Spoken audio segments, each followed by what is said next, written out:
Now the argument, the sort of meta-argument, begins with my sense that there have been three great eras of globalization. The first era I call globalization 1.0. It lasted from 1492 until the early 1800s, the beginning of global arbitrage. And it shrunk the world, globalization 1.0, from a size large to a size medium. And that era of globalization was really defined and characterized by countries globalizing. You went global through your country.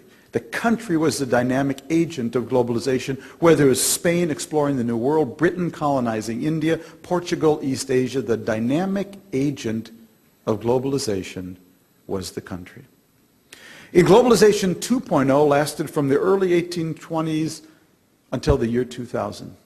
That's right, it just ended. It shrunk the world from size medium, to size small. Only that era of globalization was really defined and spearheaded by companies globalizing. You went global through your company, companies searching for markets and for labor. While you were sleeping, or at least while I was sleeping, we entered globalization 3.0 from the year 2000 to the present. It's shrinking the world from size small to size tiny and flattening the global economic playing field at the same time. Only this year of globalization is not characterized by countries globalizing, is not spearheaded by companies globalizing. No, what is really new, really unique, really exciting, and really terrifying is that this era of globalization is built around individuals.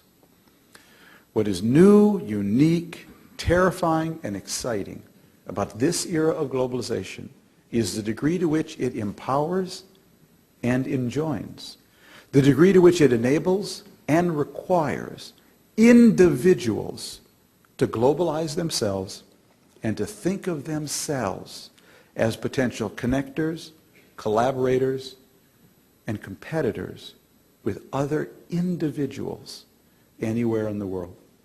So we've really gone from a globalization built around countries to one built around companies to one built around individuals. Technology. It's how we communicate and entertain. It's how we travel, and it's how we thrive. For the first thousands of years, humans used letters to write, and then the first phone was created.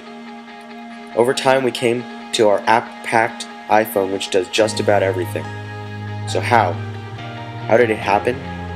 How did our world manage to shrink from this to the one we know today? Simple. It's called globalization. Throughout the last 2 centuries, the world has not only shrunk, but it has become the flat world we know today. What does it mean to have a flat world?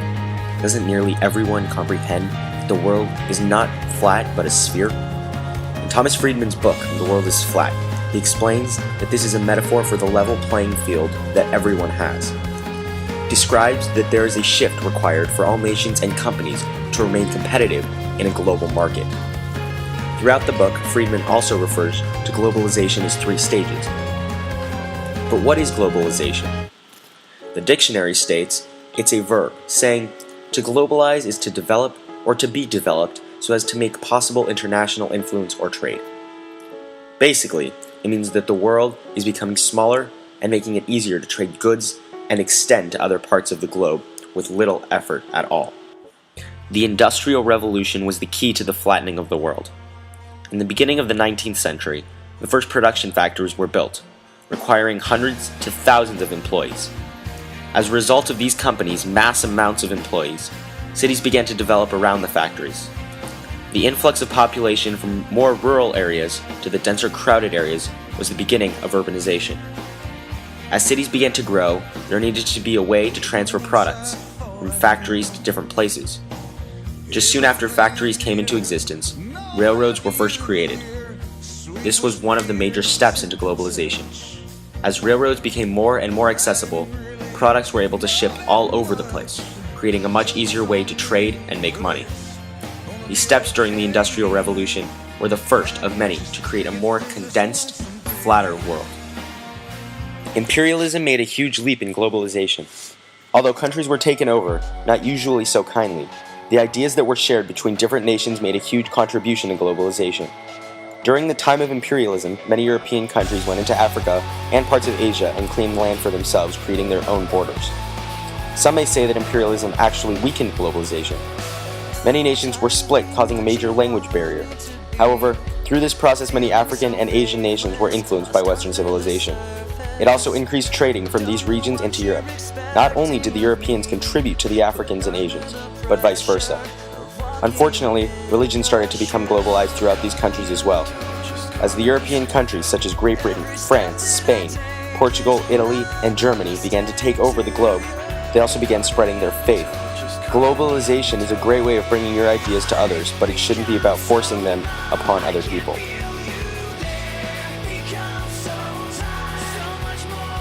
In 1929, the stock market crashed, marking the beginning of the Great Depression. It was one of the darkest times in world's history, as it was the deepest and most widespread depression ever. It started initially in the US, but due to the global ties everyone had to America, it soon spread throughout the world. Because of this crash, technological advancements were not made, and people could no longer afford long-distance travel. Therefore, globalization was slowed during this time period. We welcome change and openness, for we believe that freedom and security go together, that the advance of human liberty can only strengthen the cause of world peace. There is one sign the Soviets can make that would be unmistakable, that would advance dramatically the cause of freedom and peace. General Secretary Gorbachev, if you seek peace, if you seek prosperity for the Soviet Union and Eastern Europe, if you seek liberalization, come here to this gate.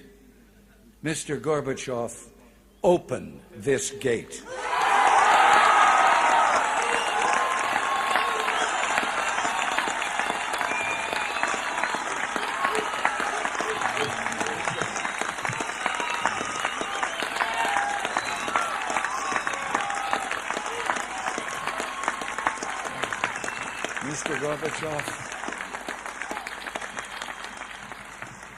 Mr. Gorbachev, tear down this wall.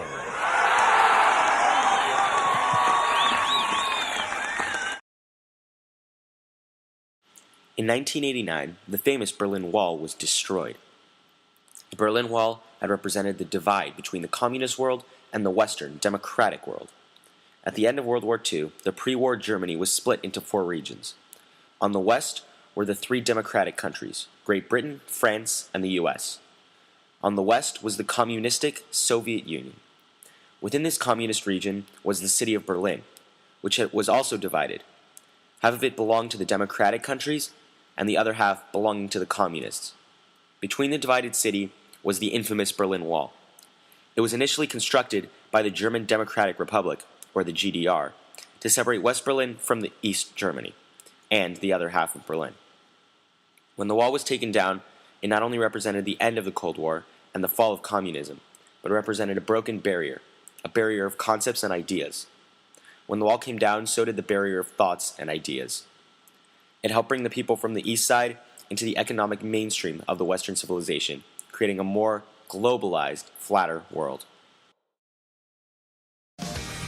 The world has gone from its size large to size medium to size small, and to now our tiny, tiny world.